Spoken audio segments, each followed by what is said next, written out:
আর মাত্র ২১ দিন পর ত্রয়োদশ জাতীয় সংসদ নির্বাচন।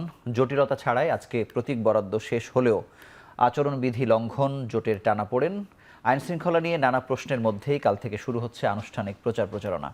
একটি সুন্দর সুষ্ঠু নির্বাচন সম্পন্ন করতে নির্বাচন কমিশনের সক্ষমতার পাশাপাশি কতটা সহযোগী ভূমিকা রাখবে রাজনৈতিক দলগুলো, এসব নিয়ে আজকের এখন প্রকাশ নাম দিয়েছি ভোটের বাদ্য। সঙ্গে আছি মুজাহিদ শুভ, আর আমার সঙ্গে আছেন অধ্যাপক ডক্টর দিলারা চৌধুরী, রাষ্ট্রবিজ্ঞানী, এবং আছেন চর্চা.com-এর সম্পাদক সোহরাব হাসান। আপনাদের দুজনকে স্বাগত জানাচ্ছি আমাদের অনুষ্ঠানে। ধন্যবাদ। আমি একেবারে শুরুতেই ডক্টর দিলারা চৌধুরী আপনার কাছে জানতে চাই যে সব দলই আসলে কম বেশি আচরণবিধি লঙ্ঘন করেছে, সেটি তো আসলে জানেন, কিন্তু কাল থেকে যেহেতু প্রচারণা শুরু হচ্ছে, ত্রিমুখী চতুর্মুখী মিছিল সমাবেশ নানা কিছু হবে। গতকালকে আমরা দেখেছি যে মিরপুরে জামাত ও শিবির কর্মীদের উপর হামলার ঘটনা ঘটেছে, যেটি আজকে অভিযোগ করেছেন জামায়াতের আমির। রাজনৈতিক দলগুলোর কতটা সহনশীল থাকা জরুরি, থাকবে কিনা, মানে অন্যান্য বিগত সময়ের সাথে যদি আমরা এবারের নির্বাচনের এই সময়টাকে তুলনা করি? রাজনৈতিক দলগুলি সহনশীলতা না হলে তো নির্বাচনে সহিংসতা হবেই, এটা তো কেউ বাধা দিতে পারবে না। আর এখন যেরকম আমরা আলামত দেখছি, আপনার নানা রকম ঘটনা যেগুলি ঘটছে, সেগুলি তো আমাদেরকে একটু উদ্বেগজনক মনে হচ্ছে আর কি। কারণ ভোটাররা আপনার একটা ভীতির মধ্যে পড়তে পারে। যেমন ধরেন, কোন একটা জায়গায় জানি আপনার ওই যে অস্ত্র উদ্ধার করতে গেছিল বিএনপির কার্যালয় থেকে, সেখানে একজন র্যাব সদস্যকে পিটিয়ে মেরেছে এবং ৩ জন বোধহয় আইসিইউতে আছে, এরকম ঘটনা। তারপরে মিরপুরে যেটা হয়েছে, নারী কর্মীদের উপরে আক্রমণ। মানে আমাদের তো বেশিরভাগ সময় কাগজে এই যে খবরগুলি তো খুব বেশি আসে না, ফেসবুক দেখি আমরা, ফেসবুক অথবা ইউটিউব, কিন্তু ওর মধ্যে অনেক মিথ্যা থাকে। কিন্তু আবার আমাদের কাছে ফ্যাক্ট চেক মেশিন দিয়ে দেখলে পরে দেখা যায় যে সত্য ঘটনাই বলছেন। তো আপনার ইসির পক্ষে একা কিন্তু আপনার এই ধরনের ঘটনা সামলানো খুব মুশকিল হবে। ইসি যদি রাজনৈতিক দলগুলি তাদের নিজেদের মানে কর্মীদেরকে তারা আপনার সংযত রাখতে না পারে, যে ধরনের আর বিশেষ করে মানুষের মধ্যে খুব উদ্বেগ ছড়িয়েতে আজকে করে হঠাৎ কাগজে দেখলাম যে আপনার ওই ইন্ডিয়ান যে সমস্ত হাইকমিশনের যারা এখানে ছিল, কর্মচারী অফিসার যারা ছিলেন, তাদের প্রত্যেকের পরিবার বাচ্চা কাচ্চা সবাইকে সরিয়ে নিচ্ছে এবং বলছে যে বাংলাদেশ একটা নো ফ্যামিলি কান্ট্রি। মানে তাদের যারা এখানে কাজ করবে মিশনে, তারা ফ্যামিলিকে সব পাঠিয়ে দেবে, কাউকে ফ্যামিলি আনতে দেবে না। তো এটাতে মানুষের মনে একটা মনে হচ্ছে যে তাহলে ঘটনাটা কি, এটা কি আসলে আর্টিফিশিয়াল ক্রাইসিস তৈরি করার মতো কিনা? যেমন অনেক গুজব যেমন ছড়িয়েছে, বিষয়টা কি নাকি বাস্তবিকভাবে এরকম কোনো মানে অবস্থা এখন বিরাজ করছে বাংলাদেশে? জি জি, মানে ইন্ডিয়া হাইকমিশন থেকে যে তাদেরকে সরিয়ে নিয়ে গেছে না, তাদের জন্য আমি জানি না, অন্যান্য জায়গার এমবেসিরা তো কিছু করে নেই। অন্য যারা আছে তাদের তো ফ্যামিলিকে এখান থেকে সরাই নেই। তো হঠাৎ করে ইন্ডিয়ান হাইকমিশনের এটার সঙ্গে লিঙ্ক আছে। আমি যেটা দেখলাম খবরে, যে তারা একটা দিল্লিতে একটা হয়েছে সেমিনার, সেখানে তারা উদ্বেগ প্রকাশ করেছে যে বাংলাদেশে মৌলবাদের উত্থান হচ্ছে। আচ্ছা। এবং এই উত্থানের কাহিনী তো আমরা জানি, উত্থান মানে আপনার মৌলবাদ হোক আর না হোক, মৌলবাদের ট্যাগটা মেরে দিতে পারলে সেখানে একটা সমস্যা তৈরি করা যায়।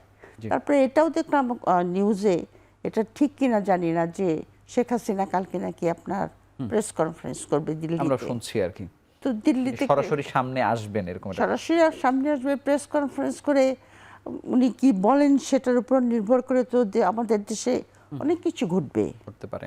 হ্যাঁ, ঠিক আছে, আমি সেই জায়গায় আসবো। সুতরাং ঘটনাটা, জিনিসগুলি তো খুবই আনহোলি, যেটাকে বলে অশুভ মনে হয় আমার। ধন্যবাদ। আমি সোহরাব হাসান আপনার কাছে জানবো যে ৯৭০০ জনের মনোনয়নপত্র বাতিল করা হয়েছিল, ৫৯% আপিলে প্রার্থীরা ফিরে পেয়েছে, যার মধ্যে আবার ঋণখেলাপি বা দ্বৈত নাগরিকত্ব নিয়ে যারা ছিলেন তারাও আছেন। পাশাপাশি আমরা নির্বাচন কমিশনের সামনে দেখেছি যে বিক্ষোভ হয়েছে, একজনকে হামলার ঘটনা আসলে ঘটেছে।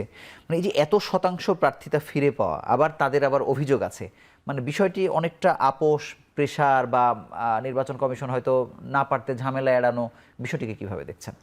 ধন্যবাদ। নির্বাচন কমিশন তো সালিশ কেন্দ্র নয় যে দুই পক্ষ অভিযোগ করলো, দুই পক্ষকে মিলিয়ে দিল বা দুই পক্ষকে একটা আপোস সাফা করলো। নির্বাচন কমিশন হচ্ছে আইনের অধীনে চলা। আইন কি আছে? আইন বলে যে দ্বৈত নাগরিকরা নির্বাচন করতে পারবে না। এখন যদি কেউ তথ্য গোপন করে নির্বাচন করে, নির্বাচন কমিশনের দায়িত্ব সেটি ধরা, সেটি বের করা। এমনকি নির্বাচিত হলেও কিন্তু তাদের সংসদ সদস্য পদ থাকবে না। আচ্ছা, অতীতে অনেকে তথ্য গোপন করেছেন, এটা প্রকাশিত হয়েছে। এবারেও যেসব অভিযোগগুলো এসেছে বেশিরভাগ ক্ষেত্রে আমি দেখেছি যে তারা বলেছে যে আমরা আবেদন করেছি ওই দেশের নাগরিকত্ব। শুধু আবেদনপত্রের উপরেও দিয়ে দেওয়া হয়েছে। হ্যাঁ, এখন দুটো আবার পরে কি নির্বাচিত হওয়ার পর আবার আবেদন করবে, এই প্রশ্ন। দেখুন, একটি দেশের জনপ্রতিনিধি হবে, তিনি জাতীয় সংসদ সদস্য তো নির্বাচিত হতেই পারেন, মন্ত্রীও হতে পারেন। তিনি বিদেশি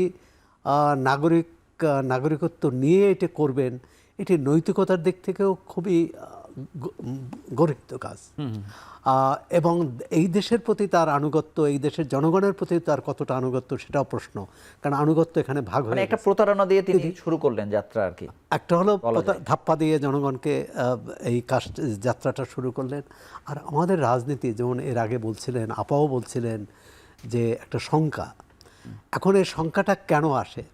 এই যে বাইরে প্রচার বা সামাজিক যোগাযোগ মাধ্যমে এমনকি কার্যক্রম নিষিদ্ধ আওয়ামী লীগের নেতাকর্মীদেরও নানা তৎপরতা, এটি কোনোভাবেই ফলপ্রসূ হবে না, কোনোভাবেই কার্যকর হবে না, কোনোভাবেই উদ্বেগ তৈরি করবে না যতক্ষণ পর্যন্ত প্রতিযোগী রাজনৈতিক দল, মাঠে থাকা রাজনৈতিক দলগুলোর মধ্যে অনৈক্য, বিভেদ প্রকাণ্ডভাবে বেড়ে যায়।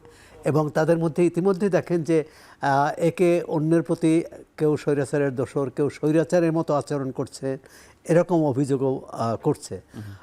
একজন এনসিপির একজন নেতা বলেছেন বিগত 3টি নির্বাচনের দিকেই 12ই ফেব্রুয়ারি নির্বাচনও ধাবিত হচ্ছে। নাহিদ ইসলাম বলেছেন যে আরেকটি পাতানো নির্বাচন আমরা মেনে নেব না। কিন্তু পাতানো নির্বাচনের প্রশ্ন আসে কেন? এত বড় গণ অভ্যুত্থান, এত জীবনদানের পর এই মাসের পর মাস, 8-9 মাস ধরে জাতীয় ঐকমত্য কমিশন রাজনৈতিক দলগুলোর সাথে বৈঠক করলো, একসঙ্গে বসানোর চেষ্টা করলো এবং বসিয়ে একটা জুলাই সনদও তৈরি করলো। তারপরও রাজনৈতিক দলগুলোর উচিত না এত অনাস্থা কেন? মানে আসলে হচ্ছে কি, আমরা গণতান্ত্রিক যে আচরণ, এটি প্রতিদিনের যে অভিজ্ঞতা, প্রতিদিনের কর্মকাণ্ডের মধ্য দিয়ে যে প্রতিফলিত হয়, আবার অন্যের প্রতি তার দৃষ্টিভঙ্গি, সেটি সহনশীল না অসহিষ্ণু, সেটি শিষ্টাচার বর্জিত না শিষ্টাচার সম্মিলিত, এই প্রশ্নটি আসে। গণতন্ত্র কিন্তু খুব কঠিন বিষয়, প্রতিদিনের অনুশীলনের বিষয়। একদিন নির্বাচন, একটা ভালো নির্বাচন হলো, আমরা তো 4টি ভালো নির্বাচন পেয়েছি বলা হয়, কিন্তু আমরা যে সংসদ পেয়েছি সে কি ভালো সংসদ পেয়েছি? আমরা সরকার কি ভালো সরকার পেয়েছি? কিন্তু এবারে যে বিষয়টি 12ই ফেব্রুয়ারি নির্বাচনটি কেমন হবে, একই সঙ্গে এই নির্বাচন এবং গণভোটও হচ্ছে। গণভোট নিয়ে জনমনে নানা রকম দ্বিধাদ্বন্দ্ব, সংশয়, সন্দেহ আছে। সরকার নিজে গণভোট, আপার রাষ্ট্রবিজ্ঞানী বলতে পারবেন যে সরকার যিনি নির্বাচনের আয়োজন করেছেন রেফারির ভূমিকায়, তিনি এই সরকারের কর্মকর্তারা তারা গণভোটে কারো পক্ষে প্রচার করতে পারেন কিনা, সরকারই তো এখানে। আমি এই ব্যাখ্যাটি আপনার কাছে জানতে চাইবো, কিন্তু সাথে একটু যুক্ত করতে চাই যে জাতীয় পার্টির চেয়ারম্যান গতকালকে বলেছেন যে মানে এটিকে তারা প্রত্যাখ্যান করছেন বা এটি বৈধ না এবং গণভোটের ন্যায়ের পক্ষে তারা প্রচারণা চালাবেন। এই যে অন্তর্বর্তী সরকার যে 3টি ম্যান্ডেট নিয়ে এসেছে, সংস্কার, বিচার, এই সব কিছু মিলে মানে এই মূল সংস্কারের বিপক্ষে যদি একটি দল থাকে, তাহলে তারা নির্বাচনে থাকা বা নির্বাচনে অংশগ্রহণটাও কোনোভাবে প্রশ্নবিদ্ধ হয় কিনা, এবং সাথে সোহরাব হাসানের প্রশ্নের উত্তর যদি আপনি দেন। না, আপনার ইলেকশনে অংশগ্রহণ করা, তাদের যদি আপনার নাগরিক থাকে, রেজিস্ট্রেশন থাকে এবং ইলেকশন কমিশনে তারা তাদেরকে অ্যালাউ করেছে করার জন্য, তারা তো কোনো নিষিদ্ধ দল নয়, তাই না?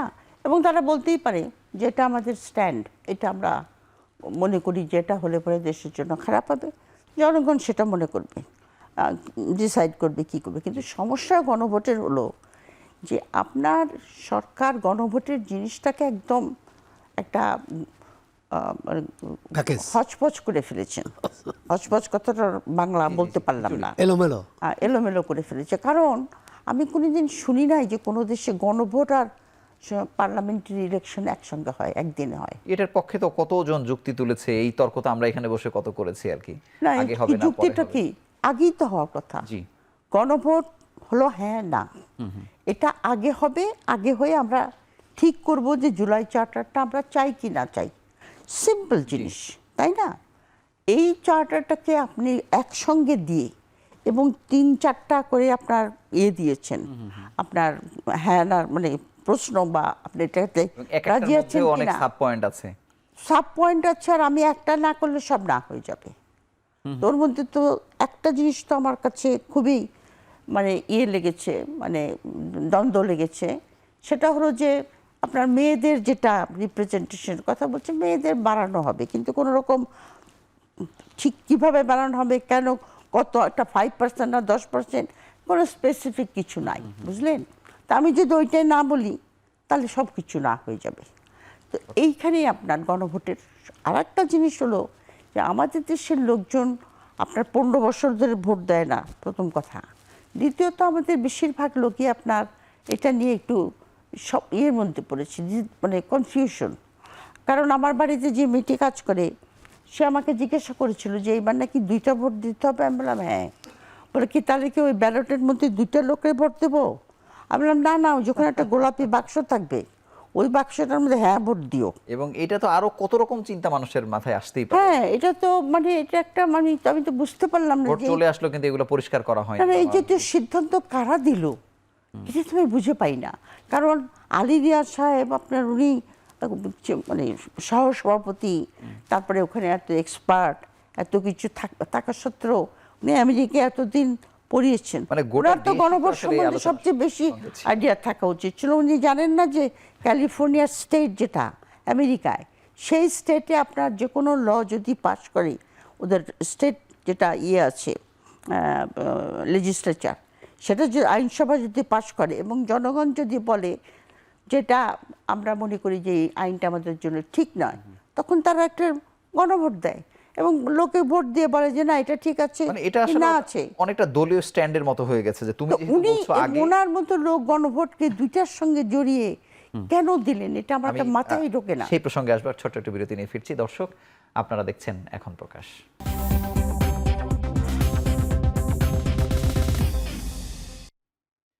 ফিরে এলাম বিরতির পর। আপনারা দেখছেন এখন প্রকাশ। সোহরাব হাসান, আপনার কাছে একটু জানতে চাই যে আচরণবিধি লঙ্ঘনের অনেক ধরনের অভিযোগ আমরা পেয়েছি, কিন্তু আজকে তারেক রহমানের বিরুদ্ধে ওই আসনের জামাতের প্রার্থী অভিযোগ করেছেন এবং লিখিত অভিযোগ করেছেন যে কড়াইল বস্তিবাসীকে ফ্ল্যাট দেওয়ার ঘোষণা গতকালকে তিনি দিয়েছেন। আর তিনি আবার আগে অভিযোগ দিয়েছিলেন যে তারেক রহমানের মিডিয়া কমিটিতে 59 জন সাংবাদিক, তারা কি আসলে থাকতে পারেন কিনা, তারা আসলে কি হিসেবে, দলীয় কর্মী হিসেবে থাকবেন নাকি আসলে তাদের রোলটা আসলে কেমন হবে, এই দুটোকে আপনি কিভাবে দেখছেন, যেহেতু তিনি একটি দলের চেয়ারম্যান? না, তিনি বিএনপির চেয়ারম্যান। ওখানে একটা মিলাদ মাহফিলে তার মায়ের স্মরণে একটা ধর্মীয় অনুষ্ঠান হয়েছে, সেখানে গিয়েছিলেন। সেখানে কড়াইল বস্তির যে বিপন্ন মানুষগুলোর জন্য তিনি বলেছেন তাদেরকে বাড়িঘর করে তোলা হবে। এর আগে জামাত ইসলামের আমির, আমার যতটা মনে পড়ে, তিনিও কিন্তু সেখানে তাদের সাথে দেখা করে তাদেরকে মানে যাতে তারা ভালোভাবে থাকতে পারেন সেরকম কথা প্রস্তাবনা দিয়েছেন। সবটাই নির্বাচনী প্রতিশ্রুতি নয়। নির্বাচনী প্রতিশ্রুতি হচ্ছে যখন জনসভায় বা যখন নির্বাচনী সভায় কোনো ঘোষণা দেওয়া হয়। এখন ধরেন নাহিদ, এনসিপির নেতা নাহিদ ইসলামও অভিযোগ করেছেন যে বিএনপি চেয়ারম্যানের কথাই বলেছেন, তারা ধর্মীয় অনুষ্ঠানের নামে নির্বাচনী প্রচার চালাচ্ছেন। এই পর্ব তো আজকে শেষ হয়ে গেল, কালকে তো আনুষ্ঠানিক প্রচার হচ্ছে। এখন প্রতিটি ঘটনার দাড়ি কমা নিয়ে আমরা যদি বিতর্ক করি তাহলে কিন্তু এই বিতর্কই চলতে থাকবে। তার চেয়েও বড় প্রশ্ন, যারা আন্দোলনে অংশ নিল, বিএনপি আন্দোলনে অংশ নিয়েছিল স্বৈরাচার বিরোধী, এনসিপিও নিয়েছে, জামাত ইসলামী নিয়েছে, এই আন্দোলনের অংশীদাররা কেন প্রতিটি ক্ষেত্রে একে অপরের প্রতি সন্দেহ প্রকাশ করে, একে অপরকে হেয় করার চেষ্টা করে, একে অপরকে চ্যালেঞ্জ করার চেষ্টা করে? অর্থাৎ জনগণের প্রতি তাদের কতটা আস্থা আছে সে ব্যাপারে সংশয় আছে। প্রথমত হচ্ছে ভোট, নির্বাচনের নিয়ামক শক্তি হলো জনগণ। জনগণ যাকে ভোট দেবে, তার পক্ষে মানে সেই অনৈক্য তো রয়েছে। হ্যাঁ, কিন্তু আমার মনে হয় যে এই যে, এবং তারেক রহমানের এই উদাহরণটা তারা আনলেন, কিন্তু ওই উদাহরণটাও তো আনা উচিত যে নির্বাচন কমিশন তাকে আপত্তি জানানোর কারণে তিনি বগুড়ায় যাননি, বগুড়ায় যাননি। এবং ধরেন বিএনপি চেয়ারপারসন, সাবেক চেয়ারপারসন খালেদা জিয়ার মৃত্যু নিয়ে সারা দেশেই একটা ভাবাবেগ তৈরি হয়েছে, শোকের আবহ তৈরি হয়েছে। এখন এর যে সুবিধা যদি বিএনপি পায়, সেটাকে তো বলা যাবে না যে এটি, আমি আরেকটি বিষয় আপনাকে এটি মানে এটি সাজানো ঘটনা। মানুষ তো যে কোনো মানুষ বিচার করে অনেক দিক থেকে। এমনকি তারেক রহমান আসার আগের যে বিএনপির অবস্থান, পরের অবস্থান তো এক না। মানুষের মধ্যে আমি শুধু ছোট করে জানতে চাই যে 59 জন সাংবাদিকের যে প্রশ্নটি, আপনি সাংবাদিক হিসেবে আপনার কাছে জানতে চাচ্ছি যে এটি মানে এই অভিযোগটার কোনো যৌক্তিকতা আছে কিনা, যে নির্বাচনী আসলে হচ্ছে যে আমরা কোনোটাই নিয়ম কানুন মানি না। সাংবাদিকরা কেনই বা তার সাংবাদিক হলে এটা কোনো কমিটিতে যাওয়া উচিত নয়, কারণ তাহলে সাংবাদিকতা বাদ দিয়ে যাওয়া। মির্জা ফখরুল ইসলাম তো একবার আবার কোনো দলীয় কর্মী হয়ে যান, আমরা না চাইলেও। এই যে বিএনপির মহাসচিব যে কথাটি বলেছেন যে আপনারাই যে দলীয় কর্মী হয়ে যান, আমরা তো দেখেছি বিভিন্ন সংবাদ প্রতিষ্ঠানে। তাহলে আওয়ামী লীগ আমলে যেসব ঘটনা নিয়ে আমরা সমালোচনা করি, কি বলে, নিন্দা করি, সেটার তো আর জায়গা থাকে না। এখন ধরেন এই যে মিডিয়া কমিটি যদি সাংবাদিকদের নিয়ে করা হয়, তাহলে আরেকটি দল আবার আরেক দল সাংবাদিক নিয়ে করবে, তাহলে শেষ কোথায়? আমাদের সময় সংক্ষিপ্ত। এখন টিভির একটি প্রতিবেদনের পরে ঝুঁকিপূর্ণ 21,946টি ঝুঁকিপূর্ণ কেন্দ্রে সিসি ক্যামেরা জন্য 72 কোটি টাকা অনুমোদন করা হয়েছে। আজকের খবর, সিসি ক্যামেরা কার্যকারিতা নিশ্চিত হবে আসলে কিভাবে? এটি কি আসলে সিসি ক্যামেরা রাখলেই কি আসলে এটি আমাদের জন্য অর্থবহ হবে কিনা নির্বাচনের ক্ষেত্রে, আপনি কি মনে করেন? না, আমি তার আগে একটু বলতে চাই আচরণবিধির কথা। দেখেন, আচরণবিধি আপনার যেদিন জনাব তারেক রহমান দেশে ফিরলেন, তখন আপনার কতজন মিলিটারি, আমার ঠিক খেয়াল নাই সংখ্যাটা, আপনার কি মনে আছে? আর্মি থেকে অনেক অনেক অনেক, তারা তাকে পুরো পথটা হেঁটে নজিরবিহীন তাকে বলা যায়। নজিরবিহীন নিরাপত্তা দিয়ে নিয়ে আসলো। তা এটা তো তারপরে আপনার আমাদের প্রফেসর ইউনুস আপনার লন্ডনে গেলেন তার সঙ্গে দেখা করতে। এগুলি কি আপনার ইন্ডিকেট করে? মানুষ তো বোকা নয়। আর তাছাড়া আপনার ইলেকশন কমিশন, আপনার এই যে ডুয়েল সিটিজেনটা, যেটা আপনার সত্ত্বেও এটা তো সংবিধানকে লঙ্ঘন করেছে। সংবিধানের 66(1)(c)-তে পরিষ্কার লেখা আছে যে এরকম অন্য দেশের নাগরিক যারা, তারা এই ব্যাপারে অনেকটা খুব মানে সহজ প্রক্রিয়ার মধ্যে দিয়ে যেতে দেখলাম আমরা। সহজের কোনো কথা নয়, এটা ডেলিবারেটলি করা হয়েছে। কারণ আপনি আমি যদি বলি যে আমি একটা দেশের নাগরিক না, নাগরিক হতে গেলে আপনার যে প্রসিডিওরে যেতে হয়, সেই প্রসিডিওরে আপনার নাগরিকত্ব ক্যান্সেল করতে হয়। আর একটা জিনিস হলো যে আমি যদি নাগরিক হই, আমার দেশের হোম অফিস কিন্তু কখনই ডিসক্লোজ করবে না যে আমি ওই দেশের নাগরিক কিনা। সুতরাং আমি মিথ্যা কথা বলতে পারি, কিন্তু মিথ্যা কথা আমি কেন বলবো? মিথ্যা কথা বললে নৈতিকতা বিসর্জন দিয়ে আমি পার্লামেন্টে যাব, আর সেখানে আমি লোকজনকে বলবো যে আপনারা নৈতিকতা প্র্যাকটিস করেন, হবে না। মানে নিজের ঘরের কোনো খবর নাই, অন্যর ঘরের খবর। এই জিনিসগুলো কিন্তু মানুষের মনে নাড়া দিচ্ছে।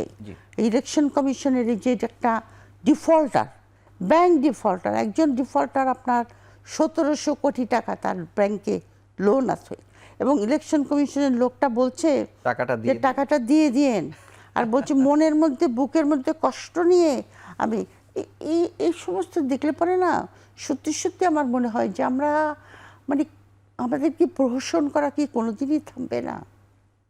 আমি একটু ঝুঁকিপূর্ণ কেন্দ্রে সিসি ক্যামেরার যে অনুমোদন হয়েছে, সিসি ক্যামেরার কথা যেটা বলতে চাচ্ছি আমি, যে বাংলাদেশে আপনার ডিজিটাল হয়েছে তো বটেই, অনেক জায়গায় আপনার ডিজিটাল সার্ভিস, কিন্তু যে কোনো জায়গায় গেলে পরেই বলবে কি server down, down. Server down, আপনি 2 ঘন্টা বসে থাকেন। তো এখন এবং এটা মনিটর করবে কারা? মনিটরিং করার সেরকম সেল কি তৈরি করেছে? কেউ চাইলেই দেখতে পারবে কিনা, ওপেন কিনা সবার জন্য? সেল কি তৈরি করেছে? নির্বাচন যারা আয়োজন করে তাদেরই করার কথা। না, করার কথা তারা কি করেছে বলে আমার জানা নাই। তাছাড়া আমরা অনেক সময় বলেছি, কাগজে লিখেওছি যে এবারে এআই একটা বিশাল ভূমিকা পালন করবে। সেই এআইকে আপনার কাউন্টার করার জন্য ইলেকশন কমিশন কি কোনো সেল গঠন করেছে কিনা? করে নাই। এবং আপনার আজকের টেকনোলজিতে এআই এবং এই ইন্টারনেট বা ফেসবুক আপনার ইলেকশনের রেজাল্টকে বদলে দেয়। এটা তো আপনার ওই যে ট্রাম্প আপনার পুটিনের এগেনস্টে চার্জ করেছিল যে পুটিন তার ইলেকশনকে ইন্টারফেয়ার করেছে with the help of IT. তো ওই যে সমস্ত জায়গায় যেখানে আপনার সব এই জায়গাগুলোতে প্রস্তুতি আসলে নির্বাচন না কমিশন না, এগুলি আপনার এই যে 72 কোটি টাকা নিয়ে এসেছি ক্যামেরা দেব, এগুলি আমার কাছে আইওয়াশ ছাড়া কিচ্ছু মনে হয় না। আমরা আসবো, আমাদের বিরতির সময় হয়েছে। দর্শক, আপনারা দেখছেন এখন প্রকাশ।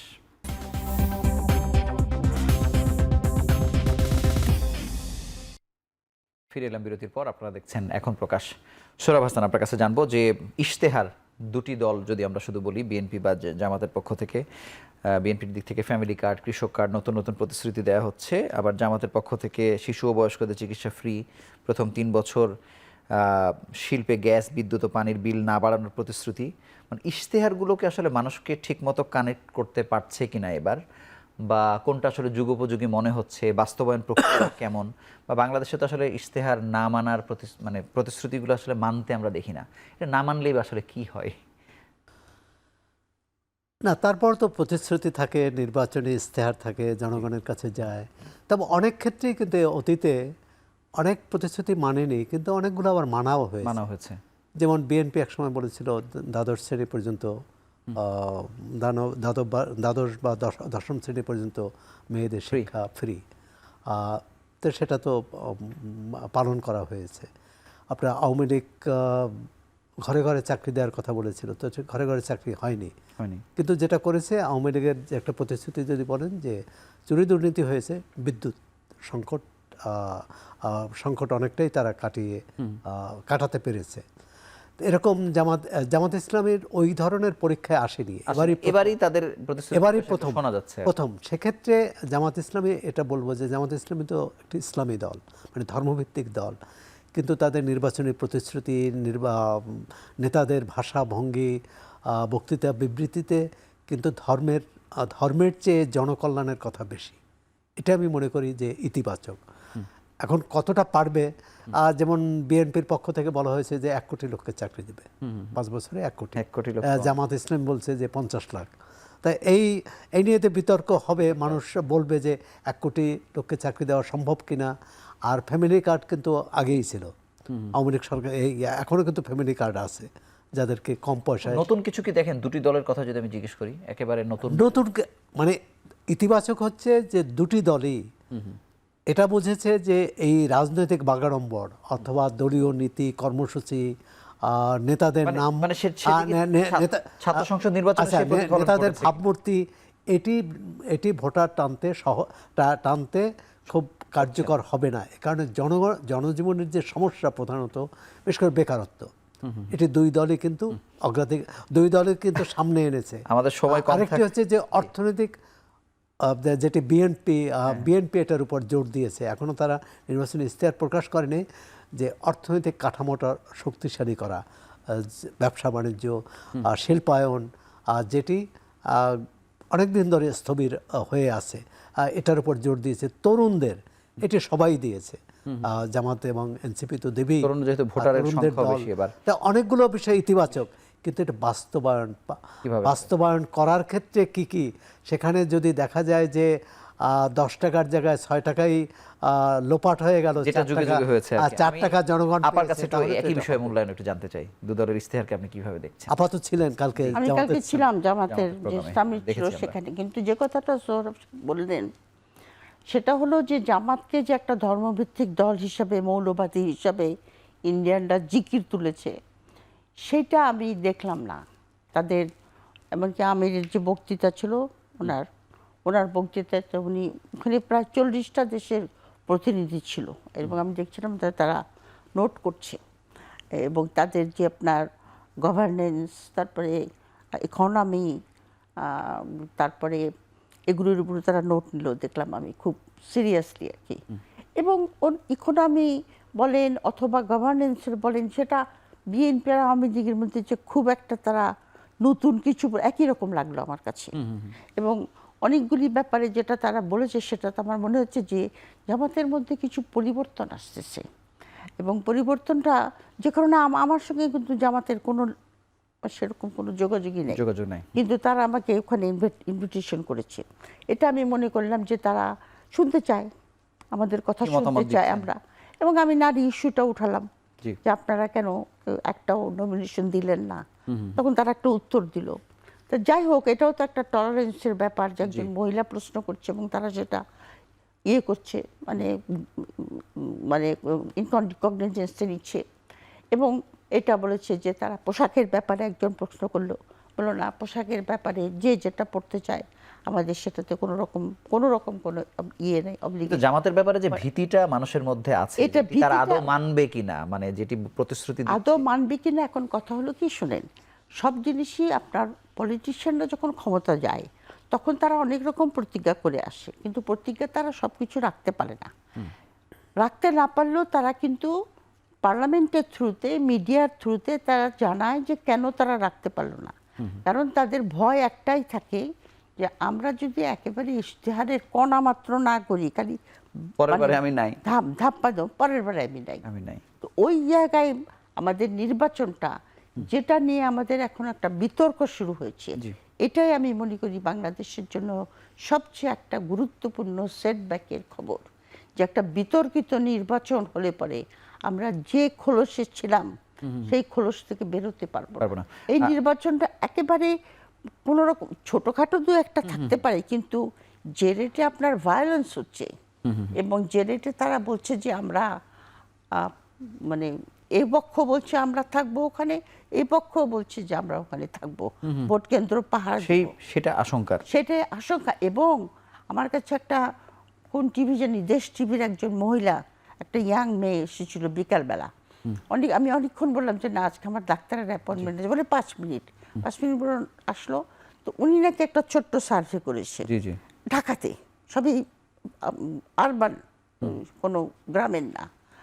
তো তারা মেয়েরা কি চায়, একটা কথাই নাকি বলেছে যে আমরা নিরাপত্তা চাই।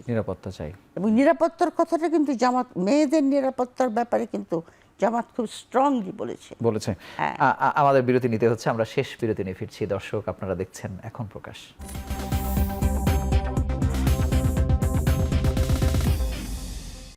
ফিরে এলাম বিরতির পর, আপনারা দেখছেন এখন প্রকাশ। সৌরভ হাসান, আপনার কাছে জানবো যে মাহমুদুর রহমান মান্না বিএনপি থেকে বেরিয়ে গেলেন এবং অনেকে তো ধানের শেষ প্রতীকে নির্বাচন করছেন, অনেকে তাদের দল বিলুপ্ত করেছেন।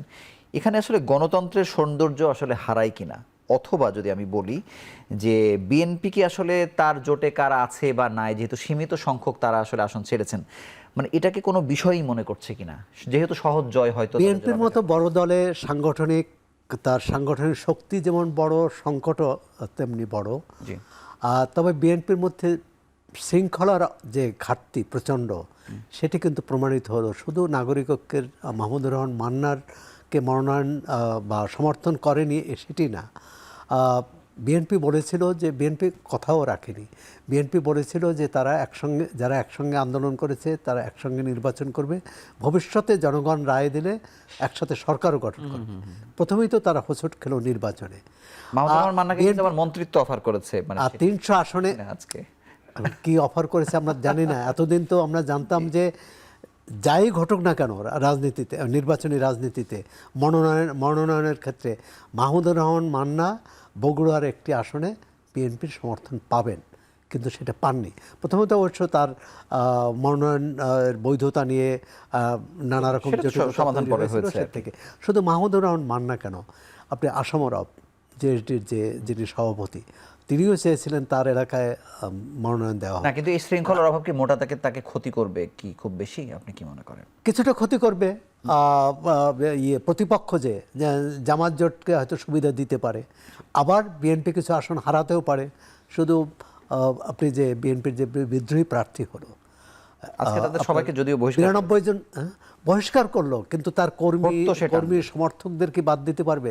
বিশেষ করে যেসব এলাকায় মিত্র দলকে সমর্থন করেছে সেখানে দলীয় নেতাকর্মীরা কিন্তু ওই বিদ্রোহী প্রার্থীর পক্ষেই থাকার সম্ভাবনা বেশি। আমার সময় নাই বলে আমি আপনাকে কথা বলতে দিতে পারছি না। ডক্টর চৌধুরী, শেষ প্রশ্ন, যে জামাত জোট কেন এবার মানে একেবারে পথ পানে চেয়ে থাকা ইসলামী আন্দোলনের জন্য শেষ দিন পর্যন্ত তারা দেখলো, তারপরেও তারা সময় দিল, মানে ইসলামী আন্দোলনকে ঘিরে তাদের এত কেন চাওয়া ছিল, এবং তারা যে শেষ পর্যন্ত থাকলো না এবং কোনো দিনই যে তাদের সাথে জোট হয়নি, এবারও কি আসলে জামাত এখানে কি বড় ধাক্কা খেলো, নাকি আসলে তাদের উদারতার পরিচয় দিল যে আমি আছি আপনার জন্য, দরজা খুলে? ধাক্কা খেয়েছে, কারণ আপনার এই ভোটটা তখন বিএনপির কাছে যাবে, আর বিএনপির কাছে না গেলেও ইসলামী যারা ভোট ছিল তারা 3 ভাগে ভাগ হয়ে যাবে। জি জি।